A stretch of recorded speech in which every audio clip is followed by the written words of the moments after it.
Hello and welcome back to the channel. Today's video we're going to be talking about the Spyderco Mantra 2. This is a titanium frame lock flipper knife in M4 steel, runs on caged ball bearings, and it's made in Spyderco's Taichung, Taiwan factory. This is a great little knife in many ways. It has some drawbacks as well, and we'll get into those, but let's start with the things that I think are really good. First, I really like this blade. Why? Well, it's not very thick stock, as you can see. It's very thin behind the edge. It comes to a very fine tip, and it's made of M4 steel. Why do I like M4 steel? Well, despite people not liking it a lot because it's a little bit more not as corrosion resistant as a lot of other high-end steels these days. The thing I like about it is you can break down boxes for hours with this thing and not even be able to tell. I cut up a bunch of boxes with this thing. I've used it on some of those gigantic boxes that you get at Costco that are really thick cardboard, and it slices right through them because this is just made for cutting. This is a great cutting edge, and because it's M4 steel, I've literally done nothing to it. And if you look, I mean, the edge is pristine. It's pristine. There's maybe a couple little nicks here at the tip, but honestly, for the most part, this blade has held up fantastically. And because of that, I really like the M4, really like this blade. Really, that's something I like a lot. Also, it's about 3¼ inches long, so it's a little bit shorter than a PM2, which sits at just under 3.5. You can see it's just a little bit shorter than the PM2 blade here. Not a lot, but a little. And because of that, it's legal for me to carry because I live in an area with 3.5-inch laws. So I can carry this, and that's good.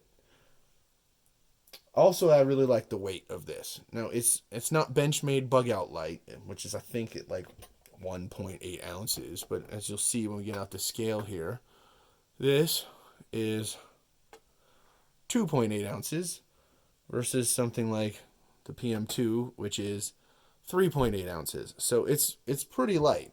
I mean, it's not the absolute lightest knife ever, but it's pretty light, and I like that. It means that when you're carrying it in your pocket, you don't really feel it. A lot of the time, you can have it in there and not even really realize you have a knife, and I like that. I also really like this deep carry pocket clip. The Spyderco deep carry wire clip is, I think, maybe the best clip that they make out of their factory. I don't really like their factory style clips that much because they don't carry deep enough. This carries really deeply, really deeply. It's very difficult to see this knife when it's in your pocket because of that deep carry clip, and I like it. And also because the knife's not light, even though the deep carry clip is not the most retentive clip ever, because the knife doesn't weigh anything, it's not going to fall out. It will never fall out of your pocket, and I really like that. So I like the clip. It is reversible, but again, it's a frame lock knife, so it's not the most lefty-friendly knife. So it is what it is. I also really like the way that they have the lock bar here. The cutout for the lock bar is inside rather than outside of the frame. And the reason I like the inside is because when you're gripping down on the knife, you don't feel that lock bar cutout at all. You can't. You just can't feel it. But in general, actually, the ergonomics on this are also good from the standpoint of I can get a basically full 4-finger grip on here, and I've got a pretty decent sized hand. And because of the way that the flipper tab here actually keeps you from sliding up, I feel really secure on here. Gripping down, there's no real hot spots. Even the clip's not really a hot spot. Spyderco always does really well with ergonomics, and this is definitely no exception. So I really like that. And the last thing I really like, and it's probably the most subjective thing here, and that's I really like the way this thing looks. I like the styling of it. I like this thin blade. I like the almost, God, I almost want to say it's like a folding steak knife style knife. I like it, and I know that that's really subjective, but Not everybody's going to like it as much as I do, but I like it a lot. I think it's actually like really good looking. Maybe other people wouldn't agree, but that's what I feel. The things I like a little bit less, well, right back there to the styling. It's gray.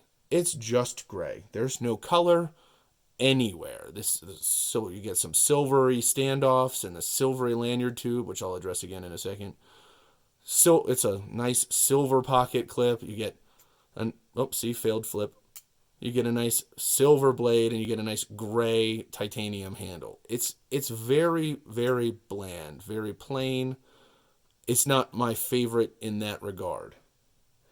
I think, especially with companies out there doing similarly sized frame lock titanium knives with cool color options, I'd like to see some color being available. I know Spyderco doesn't really do that very often, if ever, with titanium, but I would like to see some options in color.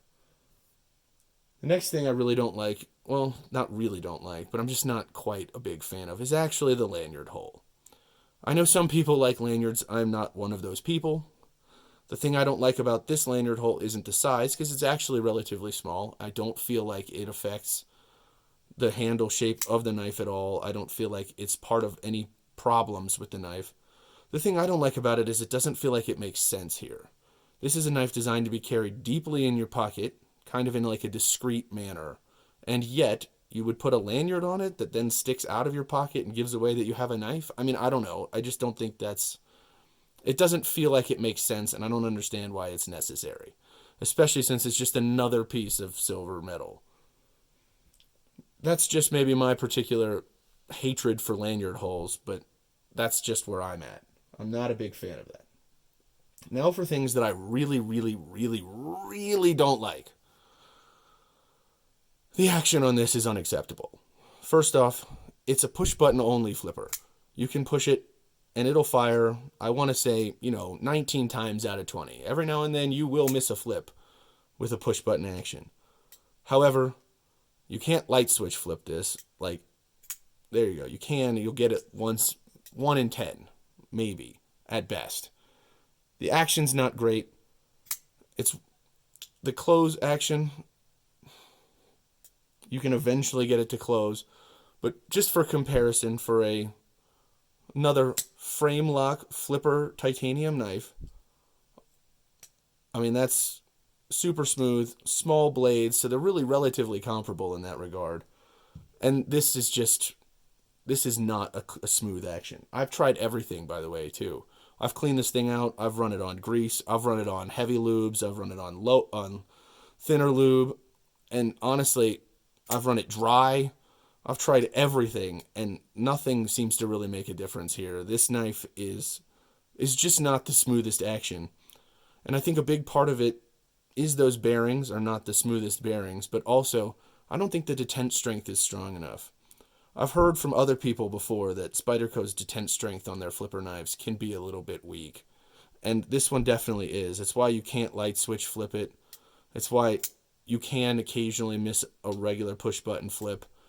It's just not the best. Also, this is a really nice gigantic flipper tab, which will, as everybody's favorite Nick Shabazz would say, peck on your pocket all day. It's just not the best. And the action here is probably, I think, the worst thing about it.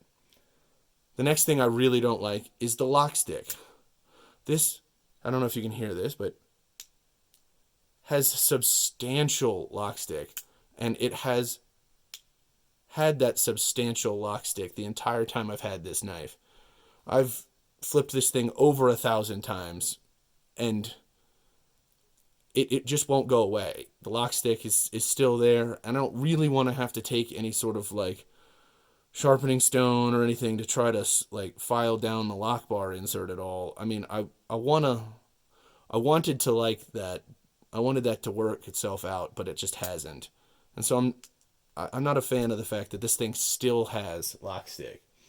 It does have a secure lockup, but there's a lot of lock stick there, and I'm not a big fan of that. So would I recommend this knife to anybody? Well, maybe. Do you do a lot of breaking down boxes? Because M4 steel, very good for breaking down boxes.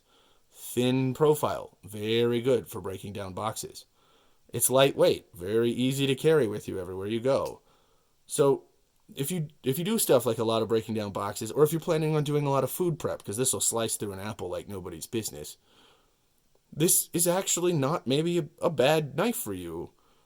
Otherwise, no, I wouldn't recommend it, just because that action is just not really that acceptable to me. And it's nothing at all. Blade has no, it just won't go down on its own. This is not a smooth knife. It's not. I don't like a knife that won't open reliably, and this doesn't open reliably every time. And I think that's probably its biggest fault, and probably the main reason why I would say I don't probably recommend this to everybody. If you've got a use case for it as a backup knife maybe, or as something that you're just going to keep on hand for cutting up boxes so you don't destroy something nicer that you've got in your pocket that day, maybe you're carrying, you know, I don't know, a nicer, higher end piece, but you want to have something for if you have to cut up a bunch of stuff. Sure, I mean, it doesn't weigh a lot. It's very effective cutting tool. It's good, but because of that action, I'm going to say I don't recommend this to everybody. So that's probably the end for me on that. I'm going to say most people would probably find this knife satisfactory, but not anything exciting. And that's probably too bad. So I hope you guys enjoyed this review. I will love to hear what you guys have to say about it. Love to hear what you guys think of the Mantra 2. Do you like the Mantra 2? I like it a little bit, but I'm just maybe not enough. So let me know what you think, and I will see you guys in the next one. Bye.